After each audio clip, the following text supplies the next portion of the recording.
Hello, everyone. Welcome to the Addicted Mind podcast. We are on to episode 46. And my name is Dwayne Osterland, and I'm your host.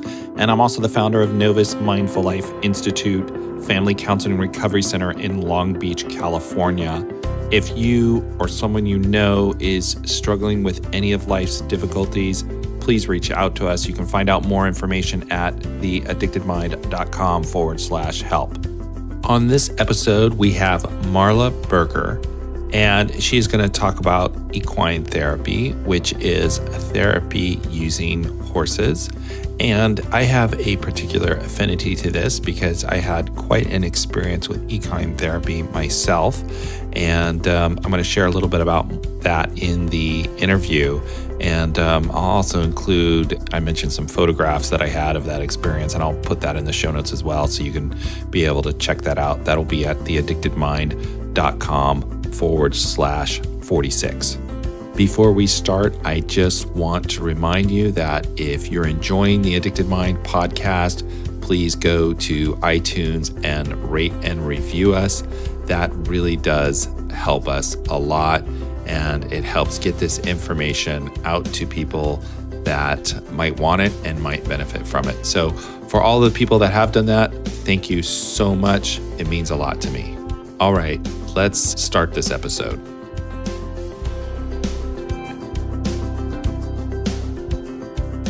Hello, everyone. Welcome to the Addicted Mind podcast. Today, my guest is Marla Berger, and she's going to talk about equine therapy. Marla, you want to introduce yourself? Sure. My name is Marla Berger. I'm located in South Florida in Broward County at Coconut Creek, and I'm a licensed mental health counselor, a registered art therapist, advanced certified in EAGALA, which is the Equine Assisted Growth and Learning Association model. And I'm also a PATH certified therapeutic riding instructor, and also provide other experiential therapies like sand tray therapy and play therapy techniques. Awesome. Thank you. So today we're going to talk about equine therapy. Yeah. When people hear that word, some people don't even know what that means. So can you tell us a little bit about that? And Absolutely. So after about World War I, they started realizing that working with horses was vastly therapeutic, mostly on the physical therapy level. And so there's been a lot of interest over the past 100 plus years on how horses can physically help people. And that is one of the certifications that I have, which is PATH International, which is the Professional Association of Therapeutic Horsemanship. And they've been around for a very long time. And they focus on therapeutic riding as well as another subset, which is called hippotherapy, which is literally physical therapy, occupational therapy, or speech therapy on horseback. That's not my certification. I'm none of those. And they also look at using horses and partnering with them to provide mental health services. And that's typically either called equine assisted psychotherapy or equine facilitated psychotherapy. And so my certifications allow for both that therapeutic riding component, which helps with some of that physical and intellectual support, but also with that mental health process, which is equine assisted psychotherapy, as well as equine assisted learning, which is a lot about teamwork. Okay. Tell me a little bit about how this helps somebody when they kind of come in and do a session. Are they just riding the horse, or what's kind of going on? What's special about this? Absolutely. So the certification that I typically use with my clients, especially my clients who are dealing with addiction and other mental health issues and family relationships and adoption issues and all the kind of the whole course of why I see clients for a mental health issue, is that we do the services on the ground. So the horses are interacting at liberty, meaning they can move away or come closer at will. And so that actually allows for a real representation of what is happening in that client's world in this moment. So we often know that we can walk in and we go, oh yeah, I'm fine. Everything's going great.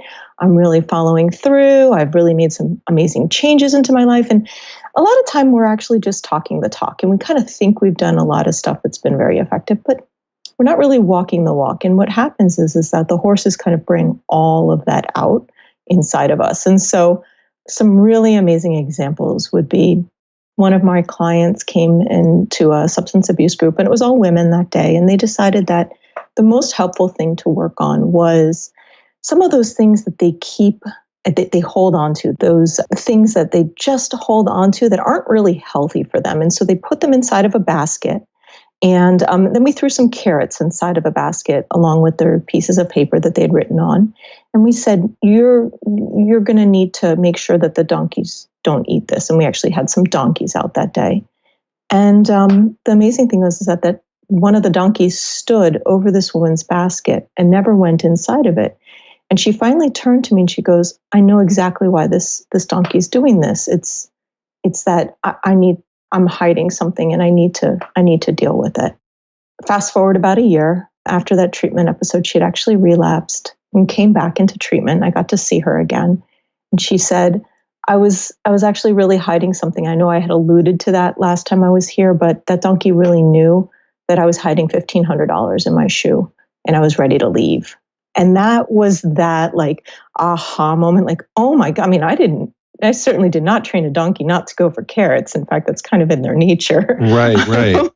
And so there's no training involved, but these animals are just doing things that are correct for them. And the most amazing thing is that a relationship with a horse so closely follows a relationship with a human being. And so that's love, mutual respect and understanding, good communication, boundaries. All of these things come out with the horses. And so all of these things start to get triggered when they're here. And so while a client might say, oh, I have excellent boundaries, the next thing I know, the horse is practically trying to crawl inside their skin. And they're going, oh, no, it's okay. It's okay. Well, so tell me more about what's up. What's going on right now? And they realize that very slowly they haven't actually set very good boundaries, sometimes with friends or family, or they want to focus on others instead of focusing on themselves while they're in treatment. So the horse or the donkey kind of helps them, has some intuitiveness to be able to kind of anticipate what somebody's feeling. Absolutely. They're fight or flight animals. So these are prey animals. And so they have to be completely in tune with their environment. And if internally we are disorganized, distrustful, those animals are going, wait a moment, there must be something really scary or something wrong in my environment. So I'm not going to be comfortable. And so they might try and push them out of the way. They might even try and place themselves in between us and them, or they might just try and leave the situation as quickly as possible and stay far away. And so we've literally had clients where they try and get close to our equine, and the equine will literally go to the exact opposite of the field. I had a great experience with a client who came in and he kept telling me, I'm fine. And we knew that he wasn't fine. His shoulders were up to his ears. He was a mess, but he wouldn't share anything. And so we just said, oh, okay, so tell us what's going on. We noticed the horses all the way at the other end of the paddock, and what's happening? And finally, he just said, I'm just really mad today. And I'm not really sure how that horse got from one side of the paddock to the other, because that moment that client actually said what was really happening, his head was right over the client's shoulder, and he was just kind of standing right with him and just being in solidarity with that client in that moment. And I don't even know where he came from, but he knew at that moment that now he was the safe space. Now he needed that support. And so I don't want to sound too woo-woo with this, but there really is something very, very magical about how these horses interact. And you're definitely not sounding woo-woo, because I have to share my own experience with this, which blew me away. I had gone to they had a retreat for therapists at a treatment agency, and they had equine therapy there. Yeah. And when I was younger, I had some really bad experiences with horses. And so I really didn't like them. But this was part of they're showing, the treatment agency was showing all the services they do. So they were going to do a session of equine therapy. And I'm like, okay, I can tolerate this. I'll just do it. And we went there, and it was way more activating for me than I had thought it would be. Yeah. And so I went in there, and I don't know, one of these horses, it must have known that I was kind of terrified, because it was bringing back all this trauma about horses from my youth. And it actually, the horse laid down on its side, lay completely completely flat on its side and allowed me to just come up to it and touch it on the face. And it was completely like on the Wow. ground, like got and just laid down in front of me.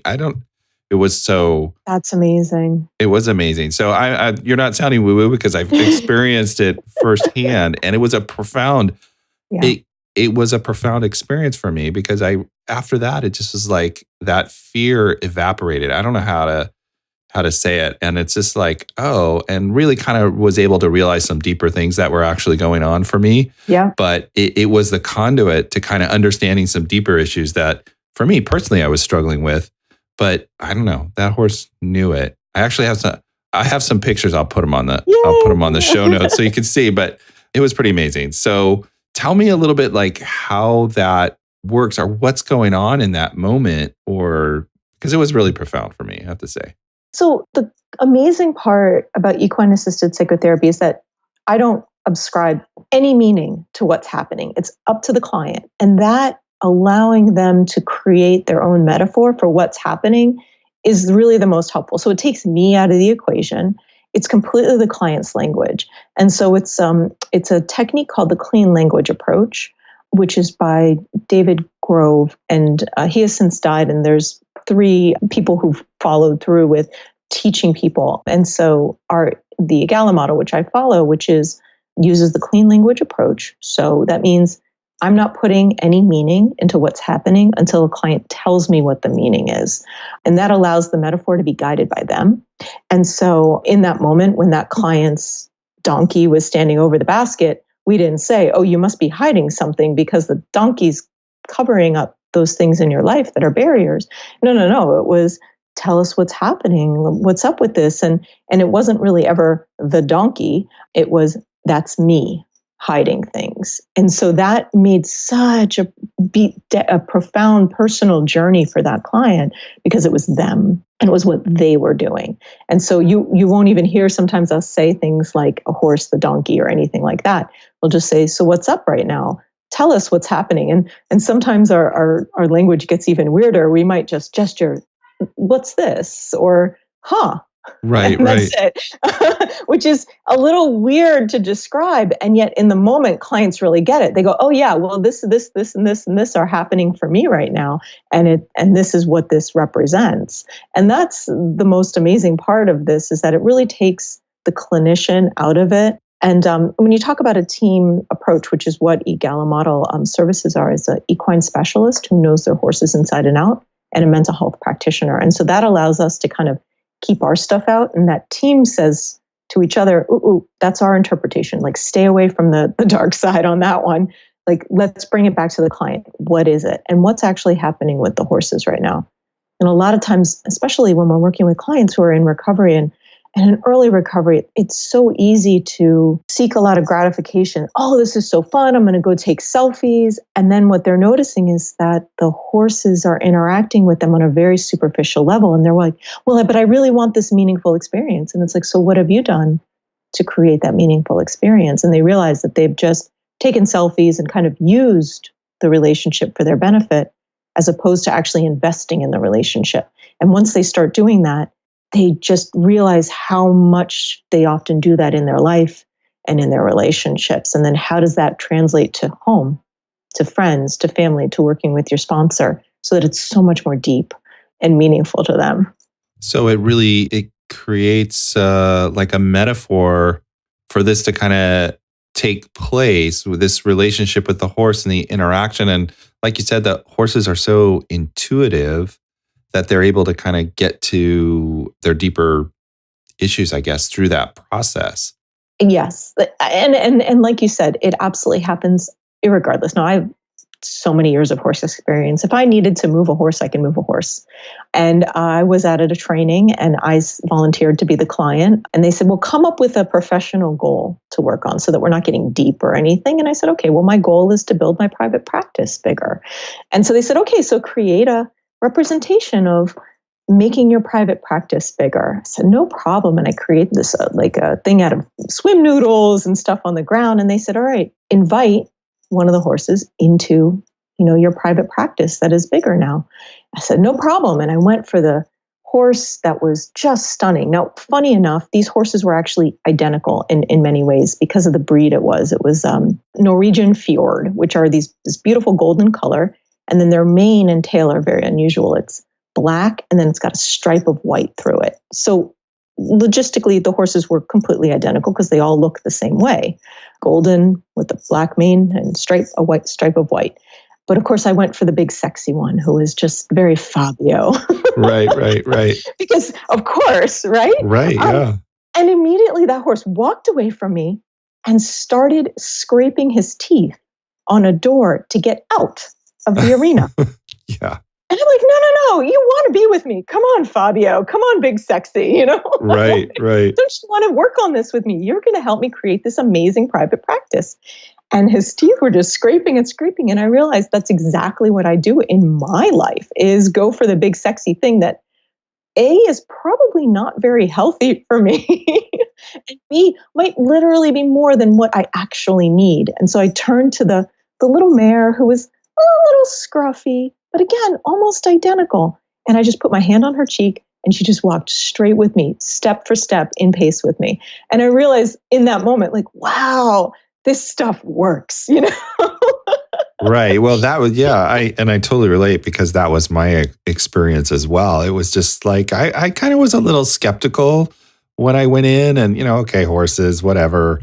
And it really was profound, that shift, because for whatever reason, you kind of get right to your stuff and it's right there in front of you. And I don't know how these horses know it, but when we did it, we also did it as it was individual, but we also did it as a team as well. So I think there were like 6 of us, and so they said, okay, create something for the horses to get over, not big, nothing big, and then we went through it, and it was also about the team and how people related to the horse and who was doing what. And it was very experiential in the moment, happening right then and there. And I bet in that moment, as with every experiential I've participated in, both as a client or as a facilitator, everything comes out right away. Who's a leader? Who's the kind of that stands on the outside but tells everyone what to do but doesn't actually interact? Who's the one who's walking away? Who's the distractor? Who's zoning out?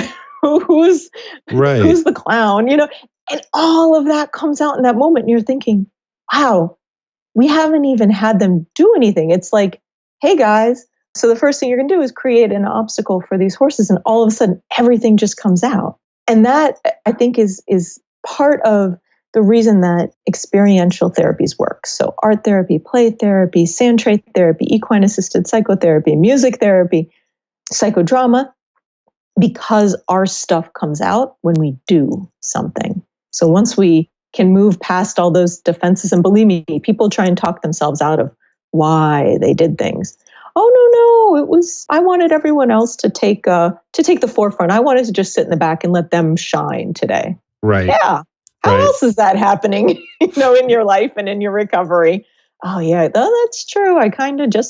I know what I'm supposed to do, but I never do it. Yes, we noticed. It does. It's pretty amazing how that works too. And in the moment, because I remember going in, I was determined not to interact with the horses, and they weren't going to interact with me. Yeah. But that didn't work. It just kind of happened. I didn't fight it too much. I mean, being a therapist, I kind of realized that this stuff is here and stuff. So I was a little more open to it, I think. But at the same time, it kind of took its own course, I guess. So I have one more question. So tell me a little bit about how, a lot of treatment centers incorporate equine therapy into their program. So can you kind of tell me a little bit like how that helps them?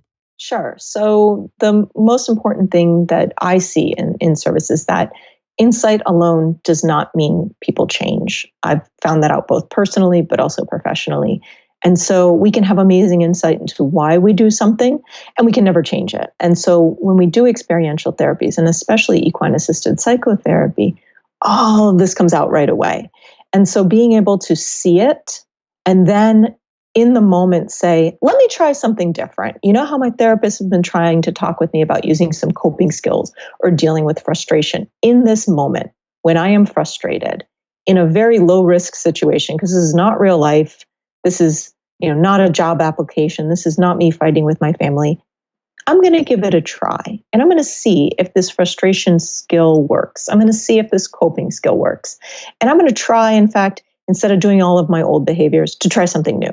I'm going to, instead of push a relationship away, bring one in and be able to be okay with the good and the bad of feeling that relationship. And so that's really the magic and the power of using an equine assisted psychotherapy model, is that we can actually experience those things and try them out in real time and then see how that works, all in a very low risk, safe feeling setting. And to know if something is an ethical program, really what you're going to look for is a few different models that have been around for a lot longer and are just a bit more higher on the ethics standard. So we would look for EGALA or for Path International. There's also a few others that are been around a while, and they typically require a licensed clinician and an equine specialist. And so those are things that people should definitely look for to make sure that that's something that their program is aligning with another program that provides equine assisted psychotherapy or equine facilitated psychotherapy. Right. So there's something more than, you're not just being with the horse. There's some guidance there. There's a setup.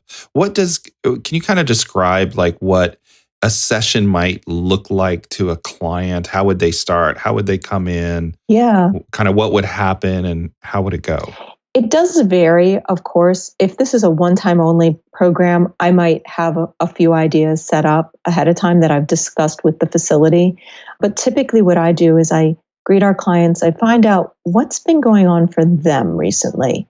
And then I take a 5-minute break and with my equine specialist decide what type of activity is most helpful. Now, a lot of programs, they've actually predetermined that because maybe they've talked with the treatment team or there's a prescribed set of services that they provide. It kind of just depends. But I like to go in and actually create something topical for the clients that particular moment. And so sometimes on the way over, they'll realize that they have not talked to each other for the past half hour, and they've sat on their phones and they've distanced themselves from relationship, and they realize, well, we didn't even do anything to join together. And I see that pattern happening in my life. And so what we would do is an activity where they would work on relationship. And some activities are about observing, so that we can start to see patterns and assign metaphor to them. Others are about connecting. Others are about that movement of, like what you experienced was to get the horse from one side to the other. And so we might be talking about some of those obstacles or barriers in our life. And then how do we go through that? What skills or what supports do we need to actually get that done? And so kind of depends on the activity and what's actually happening in the community. But those are the typical things that people do: is look, create metaphor, or they work on relationship and what does that look like? Or we start to talk about movement through or over. Okay. So they kind of can use this as a tool to kind of see that process, and the horse responds to them, kind of matching their own affect in some way. Yeah. Or challenging their affect, which creates more, I imagine, kind of more discomfort. I don't know if discomfort's the right, or maybe comfort, because me, it was comfort. Yeah. So creates something different that's going on. Exactly. And kind of moves the client through that process. Exactly. And so whatever is happening, it could be processed. We had a client who came in and said, my kids love me. They're so proud of me for being in this treatment center, and they're just so thrilled. And so then she walked over to the horse, and as she was stroking the horse on its shoulder, every time that hand went from her shoulder down, the horse would turn the head, and literally her teeth were out every single time. Now, we knew that horse, we knew that the client was safe, and the horse wasn't going to bite her, but it sure looked like she was. And that client was oblivious. So we were saying, oh, so we're noticing this pattern, which is 3 times or more. Every time your hand goes down, teeth come out. And she started saying, well, my kids did cut me off. They're really angry that I relapsed this last time. So they're not talking to me anymore. Oh, okay, so tell us more. And all of a sudden, we were able to have a real conversation. And once she became real, that behavior stopped in that horse. She was able to have a real relationship with that horse, which was filled with not just using the horse for her own comfort, but actually being in a relationship. So the horse was also receiving comfort in response to that. So it was really, really neat. So does it enable them to kind of, I guess, tune into each other, the horse and the client? They can kind of tune together? That would be ideal. Absolutely. But again, sometimes that doesn't happen and people aren't very attuned to what's happening in their life. And so that's stuff that we can then process. So really wanting the relationship to look like how you want it to look, how does that relate to the rest of your life? Right. And all of a sudden, all of these metaphors start happening. And typically, though, at that moment, and a lot of clients had the experience that I had, which chasing that big sexy, I really want to work with this horse. And yet that horse isn't really like the healthy one for them. And they're very open with that. Oh, that's my ex-boyfriend or ex-girlfriend, my ex-wife. This is me when I'm on a bender. Oh, okay. So tell us what's up with you chasing the one that you've decided is not the right one to chase, but you're still doing it. Right. Oh, wait, this is what I do in my life. Oh, okay. So who here actually might be one that you could have a relationship with? And then they start to be able to problem solve a bit more. What does healthy and unhealthy look like? All of these things, which is really neat. And this usually, can you kind of paint a picture of like where does this take place? Do you do it in a field? Do you do it right in I don't know, what are those? Like a paddock or? I guess a paddock. I don't know what, I was going to say a barn, but that's not the right word, but like a paddock. Yeah. So the best practice is for the horse to be loose so that they can move away or come closer of their own accord. So depending on the size of the horses, the amount of people that are there, how many horses are there, it depends on how big of an area you would need. So we have horses, we have 13 equine on the property, and we have 9 miniature horses or miniature UK Shetland ponies, 2 miniature donkeys, and then 2 large horses. So we could have most of actually the minis in a pretty small paddock that has a big tree because they're small, right, intrinsically. And we could have maybe 10 to 12 clients within that. And we might then decrease the number of horses as the number of clients increases. Sometimes, though, of course, we have bad weather. And so when we have bad weather, maybe we might be under a large patio. So we might only have 1, maybe 2 horses. And those horses may or may not be held with a halter and lead rope during that time. Maybe they're not, depending on what it is. Maybe we talk about, well, it's raining outside. Who's coming in? And what do we need to do to change ourselves so that we would be a space that they would feel safe in? Other times we might go to our cross ties, which is kind of like 2 posts with ropes attached so that the horse would stand in between those 2 posts. And we might paint on the horse or groom the horse or do things where we're asking the horse to stay still. And typically we try and do those only during inclement weather days because it's a little bit different. But what happens is we might bring the clients through all of the different types of grooming equipment and then really sit and think, like, what does that represent in your life? How did the horse respond to each of those? How did you respond in relationship to that as well? And so it kind of gives them that time, that mindfulness experience as well. So the answer is it depends. And of course, each program is very different. Some programs only have a few horses, but we have horses pretty much from all sizes and shapes. We actually have 2 miniature horses with dwarfism, and one is only 24 inches at the shoulder. So most of the time when people say, I'm really afraid of horses, we'll say, well, we could probably find someone right who would be acceptable for you.